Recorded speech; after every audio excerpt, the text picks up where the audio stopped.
a gentleman who is lowering his standards to be on this radio show, Bubba Cunningham, the athletic director at the University of North Carolina. I don't know that I've ever wished you congratulations on winning the athletic director of the year 4 years ago. This is what Wikipedia tells me. You are accomplished. You're an accomplished servant to the university. How are you?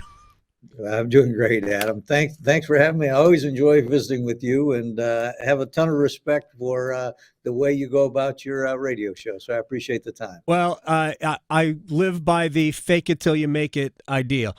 Let me first of all, it's been boring over. There's nothing going on at the university. I mean, everything. Like this has got to be like the last 3 months. I mean, how do you rest? How do you recharge after that? It's absolutely fantastic. That's what's energizing about what we do. I mean, the excitement about change and where we're headed makes the job so much fun.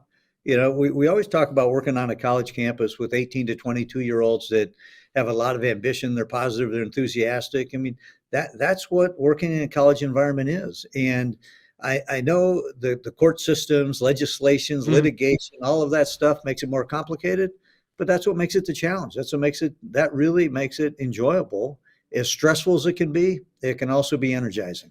Now, we're going to talk about the changing landscape in a little bit, but I want to go back to, I guess it was late November, early December. And you were on the I guess it's the Internal Sports Go Heels podcast with Jones Angel and I think Adam Lucas as well. And you initially said that you had like a list of 30 candidates to take the reins from Mac Brown. Was Bill Belichick on that list? He was. Yeah. Yeah, believe it or not. I mean, okay. Where? So, was he at the top of the list? Was it alphabetical? Was it a long yellow legal pad and you went, oh, Bill Belichick? I'm fascinated by how this whole thing developed. Yeah. In the middle of November, I got a call and said that should an opening arise, because at that point it wasn't clear, he might be interested if there was mutual interest. And I received a number of calls by coaches, agents, and different folks, right, and just kept my list and got it, up to about 30. And yeah, he was on there. So from that point on, it was just a matter of saying, not from that point up, but just kind of narrowing it down and saying, okay, which direction are we going to go and how are we going to get there? So when you got that call, did you think maybe it was a prank? There's certainly a lot of different questions roll through your mind. You never know what's going to come of different conversations and calls, but and it certainly ended up working out over X number of weeks or months, and then now here we are. First of all, and we're going to get into what this really means for UNC football. As much as you can, as much as you're allowed, willing, think is important, walk me through the steps that got us to, you cutting the sleeves off your sport coat, which I loved, by the way. Absolutely. I hope you still have it. I mean, I think you can auction it off. We do still have it, and it was lost for a couple of days, though. We didn't know what happened to it at the end of the day. And I've been told that somehow or another, Marty Smith has now ended up with the sleeves. Oh, wow. I'm not sure how that happened, but that's what I'm being told. So I need to reconnect with Marty and see if that is in fact the case.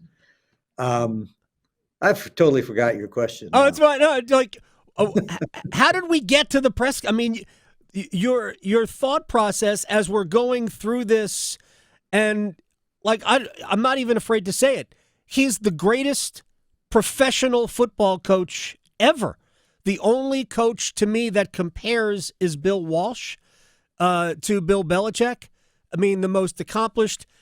He has really no college coaching experience, but I'm not sure that matters these days. So walk me through how we got your mindset as we got from he's on your yellow legal pad to the time you introduced him. Oh, I mean, there were just countless conversations, internally, externally. We had a group of folks on campus that tried to narrow the list down. We had Zoom interviews, in-person interviews. We had, as I mentioned, countless phone calls, conversations, and it's not, every search is different. And this one was certainly different than all the other ones we've had. But ultimately, you're doing the same thing. You're sorting through all kinds of opportunities. You don't know how many of them are real. You don't know which ones are going to actually land. And then ultimately, you make a decision, and it's mutually agreeable that you're going to go forward with this. And that's where we ended up. So, without getting into specific Right. details of who talked to who when and how all that happened, it's a whole series of conversations to see if it's a good fit. Does it work? Is it going to work today? And are we going to move forward together? Bubba Cunningham is joining us here on the Adam Gold Show. So the dynamic, and I talked about this on the radio, the dynamic of the interview might have been different. Like, just to go back when, let's just say you hired Larry Fedora, you're seeing if he is right for you. And I guess there's that goes on also when you're talking to Bill Belichick. But I wonder if the dynamic, because of his status as a football coach, if that changes, if he is almost interviewing you. Yeah, I think in any hire, it is a mutual agreement. Is this going to work? I Right. mean, what are your expectations? What are ours? Do they fit? And does it fit in today's environment? And I think that timing is really important in all of these decisions and all these hires. So, the environment has completely changed in the last 5 years. Yeah. We have NIL, we're going to have revenue share, we have a transfer portal. All of those things are very, very different than they were 5 years ago. And so now what's this new environment look like, and how can Carolina take advantage of the environment, and who best suits us to push us into another direction? And Bill's, I think, is going to be fantastic. And so we're very excited about having him here. And obviously his career and his success to date is unmatched, as you said. So I saw the interview with Bill on McAfee. This is before the agreement was reached. And the Pat McAfee show, which airs actually while this is on the radio. And he talked about his vision for running a college program like a training ground for the National Football League. And, I don't know that what Alabama or Georgia or Ohio State or Michigan hasn't been doing that. But this is out in the open, very transparent. This is going to be training for the pros, all of that. How appealing is that to a university? I think it's very appealing, but I wouldn't limit the training to be a pro to the football field. He wants the students to be professionals. Mm-hmm. Some of them, and probably a small percentage, are going to be professional football players. But he wants them all to be professionals in whatever industry or whatever profession that they choose. So being a pro isn't simply about playing, and I think that's probably something that gets cast a little bit too narrow. No, and he specifically brought that up, right? He did in that interview with McAfee, and that's just the raw data of advancing in any sport. If you have kids who play youth sports, all right, what's the next step? You just go further up the pyramid, and it gets far more narrow. What have you seen so far from Bill Belichick that really gets you excited? Well, I do think that being successful is about your personnel. And I think is what he and Mike Lombardi have spent the vast majority of their time on since they've been here, is building the roster. And, that's step one. He's beginning to pull together the coaching staff, which in this case is step two. So once the recruiting cycle's over, the shift will be from roster creation and roster management. It'll all be into football and execution of how we're going to play with the players that we have.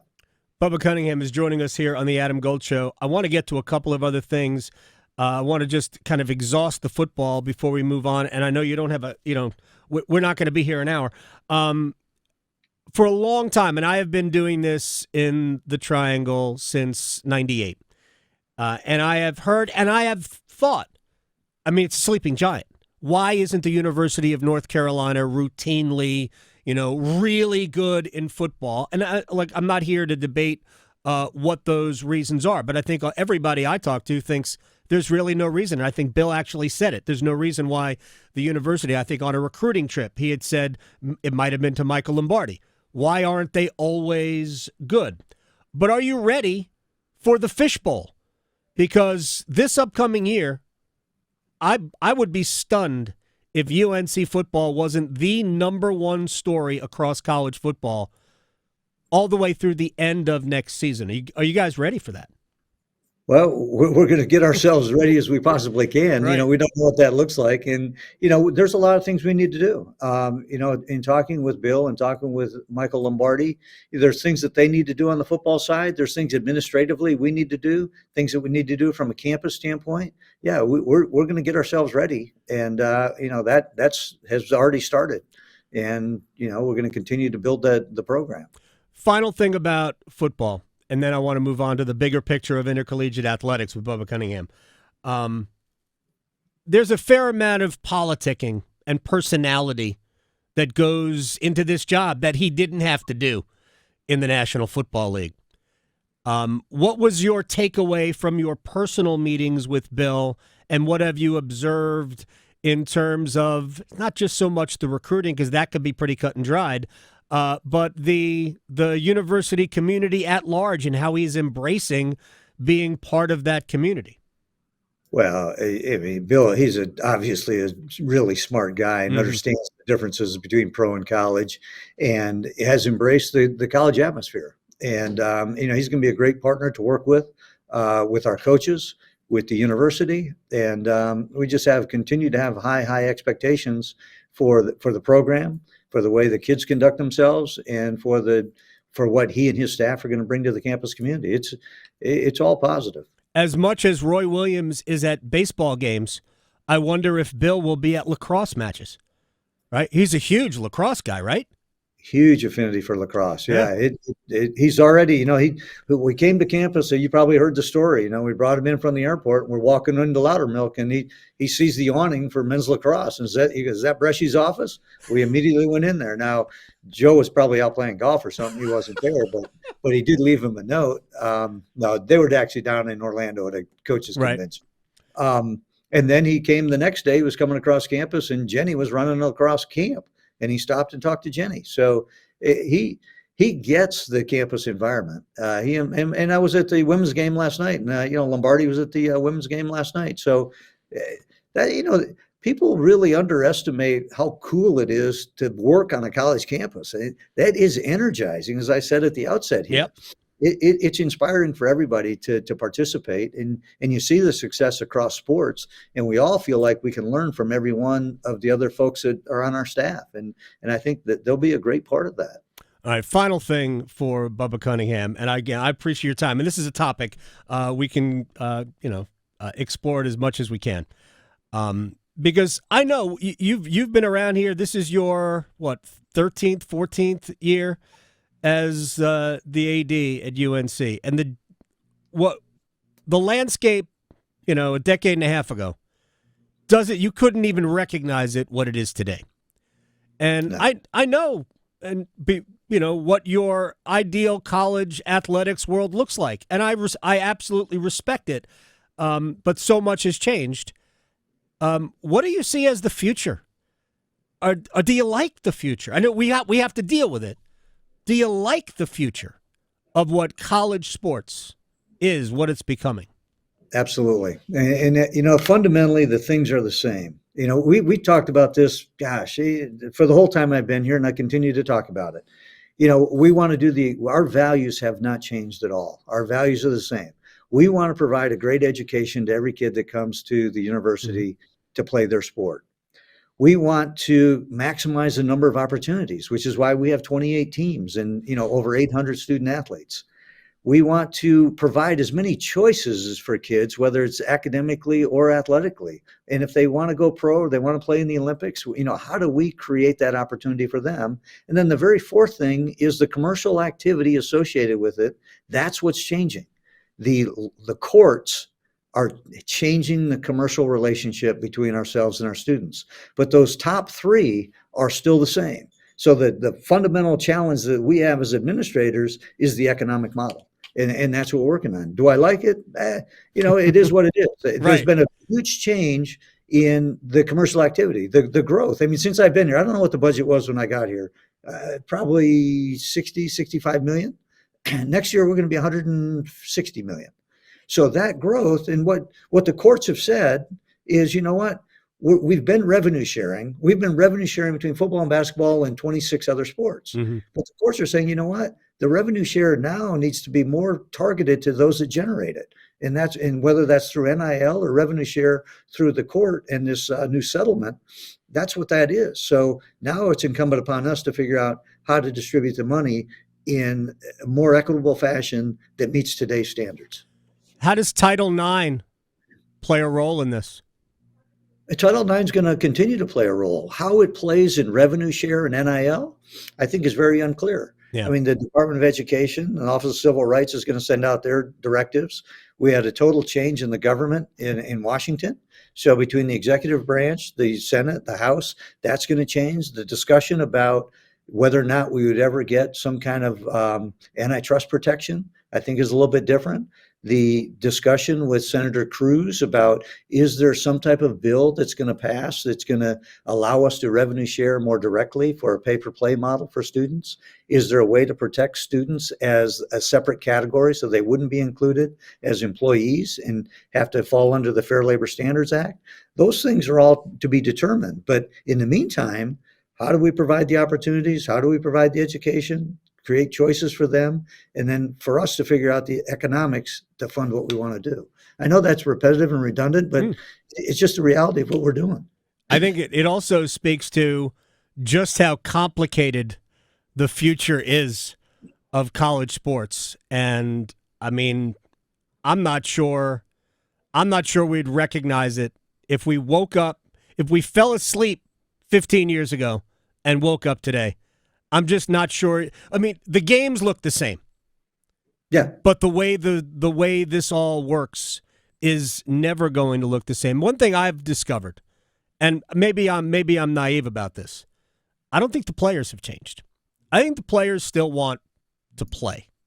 More than anything else, I think the players want to play. Have you sensed any change in the mindset of the athletes? And look, they know what's out there financially. But ultimately, isn't it about playing? It is, but I don't want to discount what the coaches go through. I mean, I'm an administrator, and the recruiting, the roster retention, all of that isn't my daily concern. And it's my daily concern, but it's not my daily interaction. And so it is very, very different. 5, 6, 7, 10 years ago, whatever we were talking about, you had a scholarship. Now, you offered the scholarship or you didn't. You got to go to the university or you didn't. Now we have a scholarship. And then we talk about cost of attendance. We talk about Alston. So those are kind of the educational components to what we do. Now we're going to move into revenue share. So that's part of it. Then sitting on top of that's going to be this thing called NIL. There's reporting requirements for all of this stuff. There's a court order about how we have to report this stuff. And we're doing it to multiple different agencies. And so that's very, very different. From a coach's standpoint, we used to just recruit high school. Now we have to make sure that we can retain our current roster. We should probably have an eye to the portal as the season goes on.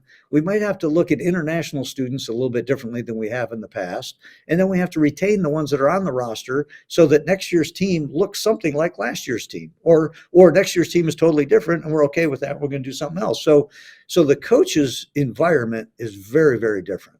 Yeah. What we're trying to do is pretty similar, but now push the revenue to the spots where we need it. And that's going to be different. And then are there more revenue opportunities that we're going to have to figure out so we can support these opportunities? All right. I know it's still fun for you because you wouldn't be doing it. You wouldn't sound as enthusiastic as you do. Even though I think you alluded to it, it's really not what you signed up for 15 years ago, but landscapes absolutely change and smart people change with it. And you are a very smart person. Anything else that you want people to know about? I mean, let me just ask this question because this came up in a different conversation. We'll close on this. Is there any risk to damaging? The ACC is a basketball league. It's always been a basketball league. basketball's really suffered the last several years. Is there any risk to the emphasis on football towards basketball? I don't think so. I think what you said earlier, the players still want to play. We have great basketball talent in this league. I do think that the environment's changed a bit. I think some people are going to say the commercial activity, the engagement, the money you have to spend on particular sports may have an impact. I do think that the size of our conference has had an impact on the number of teams. If you're measuring the number of teams in the tournament, then I think you're going to look at the number of teams in our league, the number of games that we play as a league, the quality of the non-conference schedule compared to other leagues. If you look at the success our teams in the tournament are having, that's still as good as it's ever been. And so I think there's a lot of debate, and all of that has changed when we had the implementation of the net. So ever since COVID, it's really about the time the net started, all of the things I just mentioned are just starting to sort themselves out. This will be an interesting year to look at the SEC, the Big 12, and the Big 10 as they've expanded as well, 18 games versus 20. What's that going to look like going forward? Mm-hmm. So we've had debate about non-conference strength of schedule and all those things. Those are all part of the discussion of why you're considered a basketball league or not. I do think our success postseason is still, I think it's better than anybody else in the country.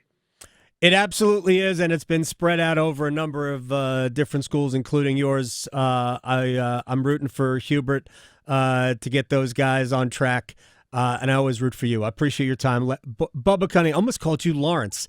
I know it's your given name, but I never call you that. I either call you Bubba or Mr. C, and then I have a Happy Days vibe, and there's nothing wrong with a Happy Days vibe. Thank you so much for coming on. Adam, thank you. I appreciate it.